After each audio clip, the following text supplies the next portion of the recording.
Buenos días a todos y a todas. En primer lugar, quiero felicitar y agradecer a las organizadoras de este coloquio, a Cristina, Susana y Ana Teresa, porque me ha permitido avanzar un poco la exposición de la investigación que hacemos, conocer a colegas de otros países o de mi propio país y establecer relaciones y sobre todo aprender también de lo que han dicho los anteriores colegas.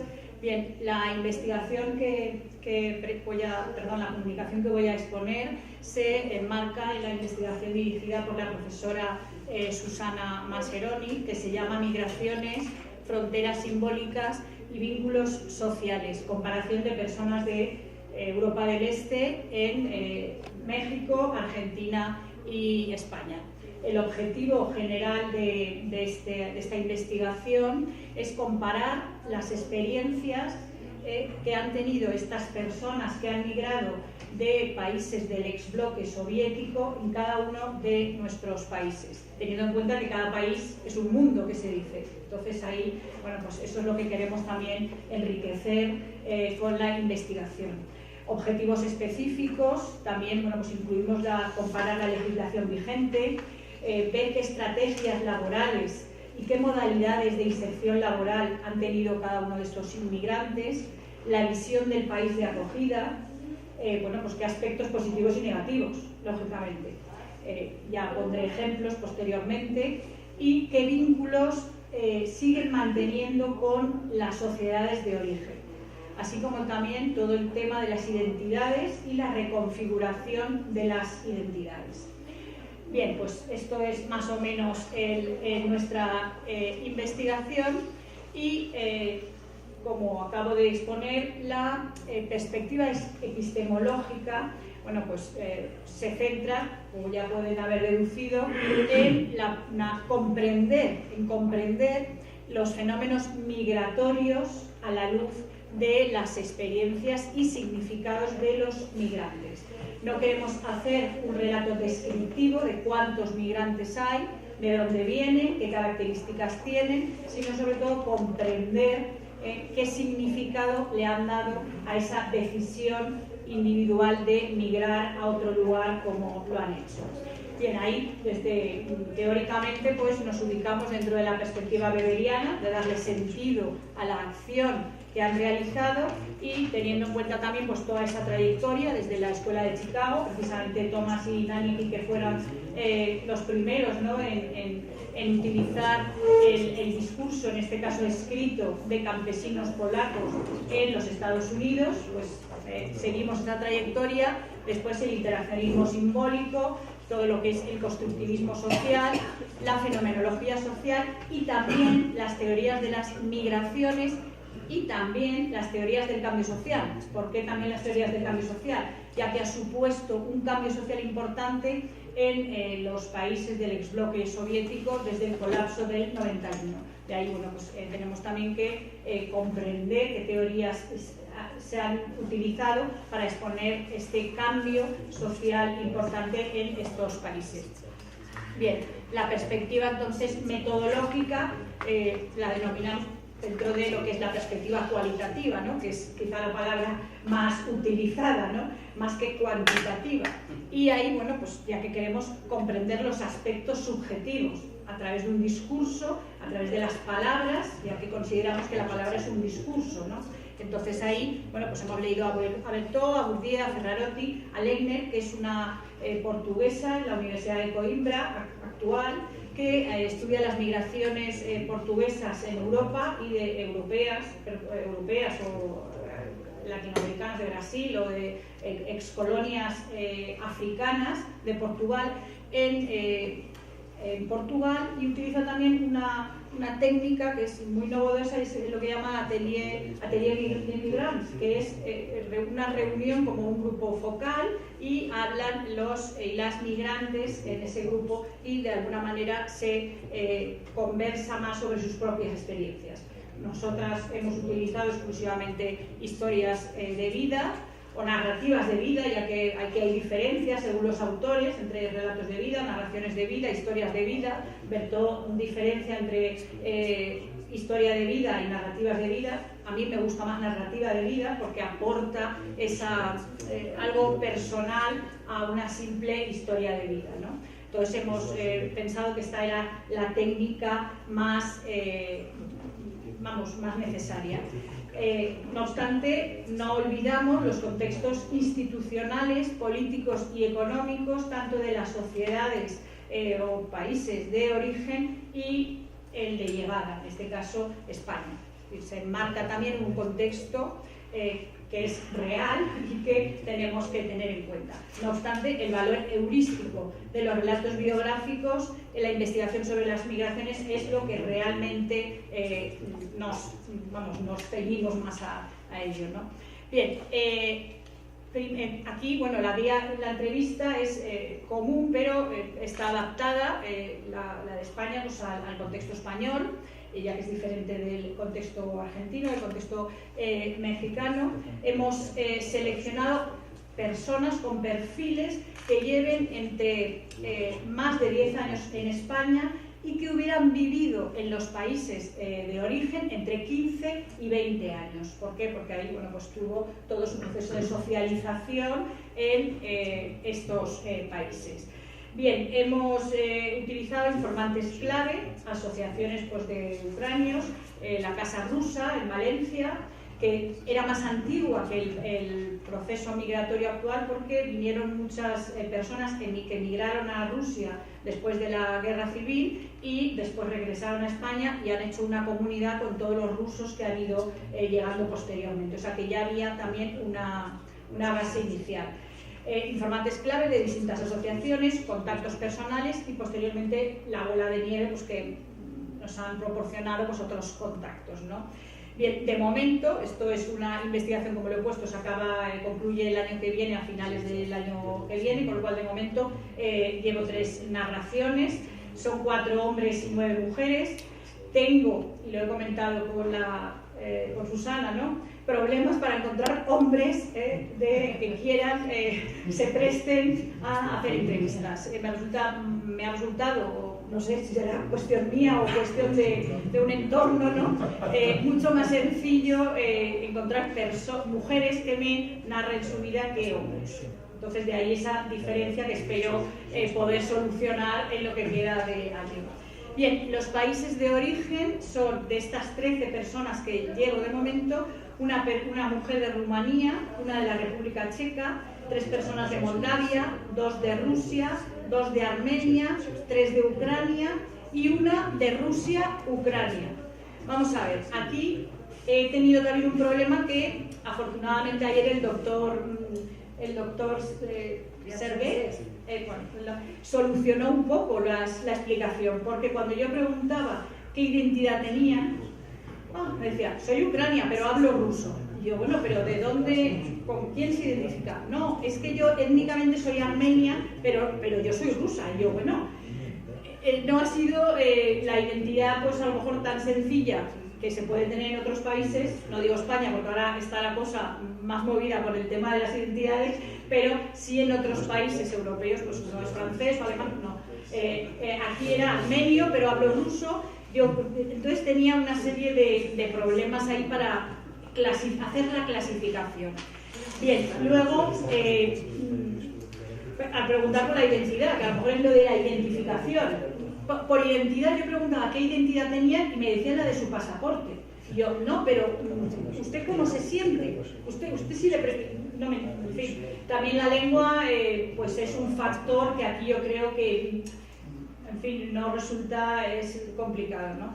Bien, luego los códigos analíticos que hemos seguido pues son los motivos de traslado, los recuerdos de la infancia, las trayectorias laborales, la identidad, que hay la visión de España y de su país de origen, el futuro, las relaciones de género, en fin, ahí hay una serie de códigos que hemos iniciado el análisis. Luego, en el análisis ya veremos algunas de las cuestiones que ya se han concluido. Bien, dentro de lo que es la contextualización, voy a referirme más a España y a los países de la ex-URSS, por supuesto, teniendo en cuenta que yo conozco más la realidad de España. La realidad de los ex países del bloque, voy a poner lo que he leído, pero mis conocimientos son secundarios. No he estado ni siquiera en países de la ex-URSS, sí, pero en Rusia no. Bien, ahí tenemos, pues que España es un país de emigrantes tradicionalmente. Tienen que tener en cuenta que después de la Guerra Civil del 39 hasta 1973 salieron de España 2.600.000 registrados a países de Europa a trabajar, pero que a principios del siglo XX salieron hacia América Latina casi 4 millones registrados. Es decir, España es un país de emigrantes. De hecho, la ley que existía era la ley para defender a los emigrantes que se trasladaban, y es del año 61. En la época franquista ni siquiera se podía salir. Al principio Franco no dejaba salir del país, estaba prohibido. Bien, a todos estos millones y millones de personas que han salido, algunos regresaron, otros no, pero a partir de los años 90 ya comienza, a finales sobre todo, un paulatino incremento en el número de extranjeros. Aquí hablamos de extranjeros porque el concepto de inmigrante es posterior en España, no teníamos inmigrantes, eran extranjeros de Europa, de la Unión Europea, que se jubilaban, venían a las costas españolas, donde el clima es muy bueno, su pensión en Europa es muy alta para lo que entonces tenía España, y vivían como reyes, vivían como muy bien, ¿no? Entonces ahí pues había británicos, alemanes, noruegos. De hecho hay municipios en la costa alicantina que hay más población de Europa del norte. El alcalde, no sé cómo se llama aquí el alcalde es elegido, porque ahí se pueden votar los que ya tienen tarjeta de identidad, tarjeta de residencia, es de países del norte de Europa. O sea que hay mucha. Pero bueno, esa es una inmigración que no se consideraba inmigración, sino que se trasladaban a España a vivir mejor, ¿no? Bien, por dar unas breves cifras, en 1981, según datos del censo español, habían 198.042 personas extranjeras, es decir, el 0,52% de la población, fundamentalmente británicos, que es la colonia más numerosa, alemanes, noruegos, también es una colonia en Alicante numerosa, y ya empezaba a llegar algún magrebí del norte de África, pero pocos. Por no extenderme mucho, en 2001 la población extranjera 3,33. En 2003, 6,24. 2006, 9,27. 2008, 11,3. 2014, 10,7. Y 2016, 9,51.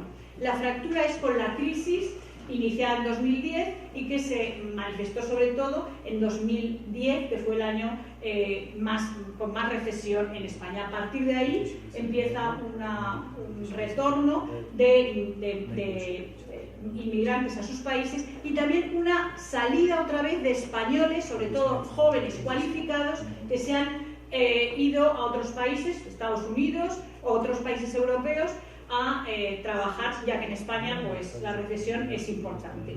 Bien, actualmente hay 4.418.000 extranjeros en España, de los cuales la comunidad más numerosa es la rumana, que hay 699.502 personas. Es decir, en Castellón, que es la ciudad donde está la universidad, en los años de más auge, por así decir, el 20% de la población era de origen rumano. Es decir, ahí las redes sociales, las redes migratorias han funcionado. Castellón es una ciudad pequeña, pero tiene un sector cerámico muy importante, tiene turismo y atrajo población. Rumanos, después marroquíes, después del Reino Unido, Italia, Ecuador, etc.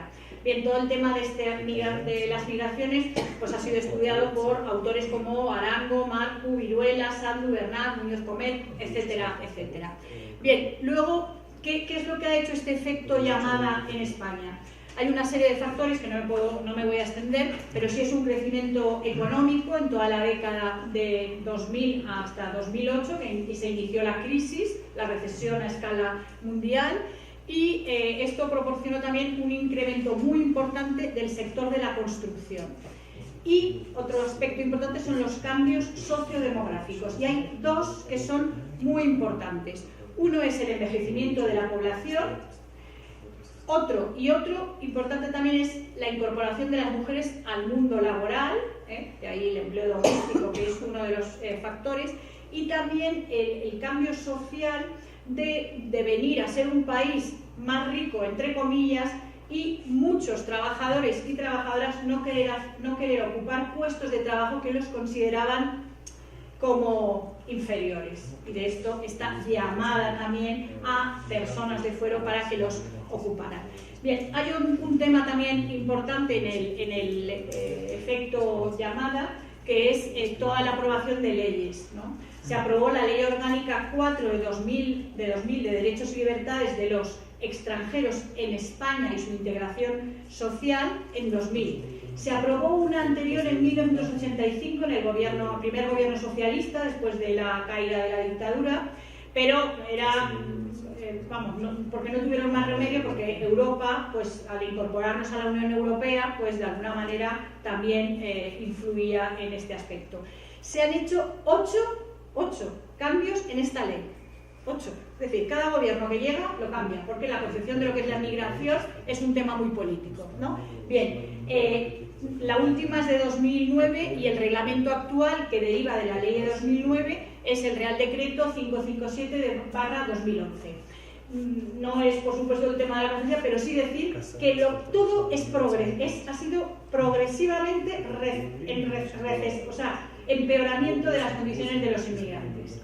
Si el efecto llamada tuvo a partir de 2000 ese efecto llamada, por el que vinieron muchas personas de fuera porque les daban la tarjeta de residencia, facilidades posteriores para adquirir la ciudadanía española, se ha ido empeorando progresivamente. Y ahora hay pues una restricción progresiva de derechos, ya que se considera solo para darles la tarjeta de residencia, etcétera, aquellas personas que vienen a trabajar. Si no es mano de obra, es una mercantilización, ¿no?, de lo que es este efecto llamada de mano de obra. No cumplir con los derechos humanos, ¿no?, la Declaración de Derechos Humanos aprobada y firmada por España en 1955.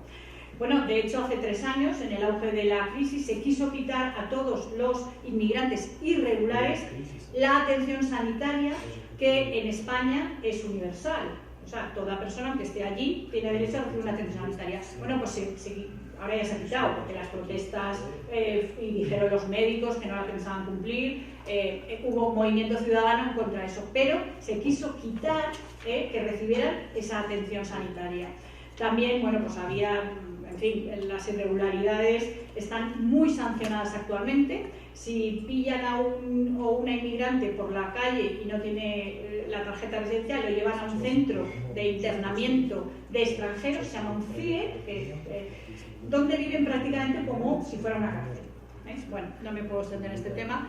El tema de la contextualización ex bloque soviético, pues yo creo que ya se ha comentado bastante aquí. Esto es mi resumen. Las personas que estén aquí, pues lo he puesto muy, en fin, sin querer extenderme mucho, ya que no es exactamente mi tema, pero bueno, lo que sí que está claro por las lecturas que he realizado y por los discursos es que tienen las fechas clave, según sean de países de Europa del Este o de URSS o de ex-URSS, 1989, 1991. Entonces, esa fecha sí que la tienen.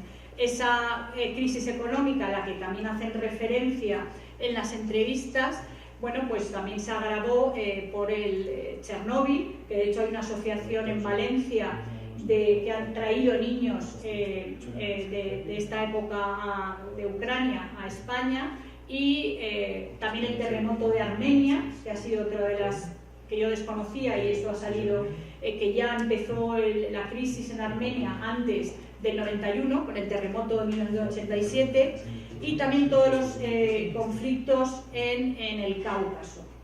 Bien, y luego, bueno, pues eso produce pues un caos, ¿no? Una ruptura en lo que es la línea histórica, ¿no? La línea de vida que cada uno, una de nosotros tenemos y que como colectividad también tienen. Esa línea histórica en la que creían, ellos creían que tenían una línea histórica, y al producirse el colapso de la URSS en 91, bueno, pues eso, en algunas entrevistas sale la esperanza de un cambio hacia mejor, pero después esa esperanza se trunca y ven las partes también negativas, como veremos. Entonces, la migración, en